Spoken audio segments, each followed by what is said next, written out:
વડોદરાના એસઓજી દ્વારા રહેણાંક વિસ્તારમાંથી ગાંજાનો જથ્થો ઝડપી લેવાયો. એકની ધરપકડ, એક વોન્ટેડ. વડોદરામાં તાંદલજાના શકીલા પાર્કમાંથી 22 લાખના ગાંજા સાથે યુવક ઝડપાયો. પિતા ફરાર. વડોદરાના તાંદલજા વિસ્તારના એક મકાનમાંથી પોલીસે હાઇબ્રિડ ગાંજાનો મોટો જથ્થો ઝડપી પાડ્યો.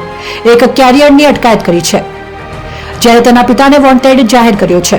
તાંદલજા બેસિલ સ્કૂલ પાસે આવેલા શકીલા પાર્કના મકાનમાં રહેતા અબ્દુલ પટેલના ઘરે હાઇબ્રિડ ગાંજો હોવાનું અને તેનું વેચાણ થતું હોવાની વિગતોને પગલે એસઓજીની ટીમે દરોડો પાડ્યો હતો અને પોલીસે મકાનમાં સર્ચ કરતા રૂપિયા 22 લાખની કિંમતનો 700 ગ્રામ ઉપરાંતનો હાઇબ્રિડ ગાંજો મળી આવ્યો હતો. મકાનમાંથી આબિલ અબ્દુલ પટેલ મળી આવતા તેની અટકાયત કરવામાં આવી હતી, જ્યારે અગાઉ ડ્રગ્સ કેસમાં પકડાયેલો તેનો પિતા અબ્દુલ પટેલ સુરત તરફ હોવાની વિગતો મળતા તેને વોન્ટેડ જાહેર કરવામાં આવ્યો છે.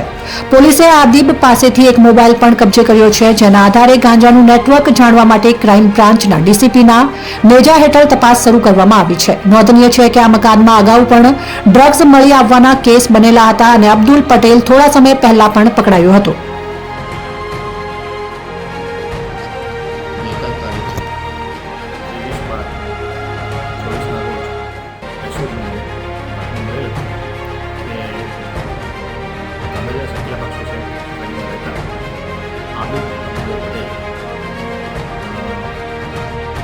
ગેરકાયદેસર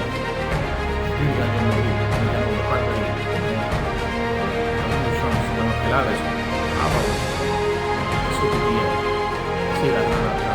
સરકારી ખર્ચો અને માણસો સાથે સ્થળ પર રેડ કરતા આબિદ અબ્દુલ પટેલ 20 હાઇબ્રિડ ગાંજા 734 સાથે મળી આવ્યા હતા અને આ બધે વધુ પૂછપરછ કરતા તેઓ પોતાના પિતા સાથે આ ધંધો કરતો હોવાનું જણાવેલ છે.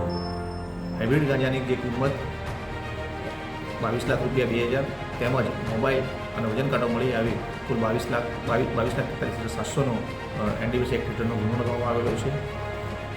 પકડાયેલા આરોપી આબિદ છે એ પ્રથમ વખત પકડાયેલ છે, જ્યારે એના પિતા વિરુદ્ધ 2020માં અને 2024ની અંદર એનડીપીસી એક્ટના ગુના નોંધાયેલા છે. આરોપીની પૂછપરછમાં આરોપી આબિદ જણાવે છે કે આ જથ્થો એના પિતા સાથે મળીને વેચાણ કરે છે અને આ જથ્થો તે સુરત ખાતે કોઈ સમસ્યા મેળવ્યા છે અને એ બાબતમાં આગળ વધુ તપાસ ચાલી રહી છે તથા જે એના પિતા જે અત્યારે મળી આવેલ નથી ત્યારે પણ આગળ તપાસ ચાલુ રહી છે.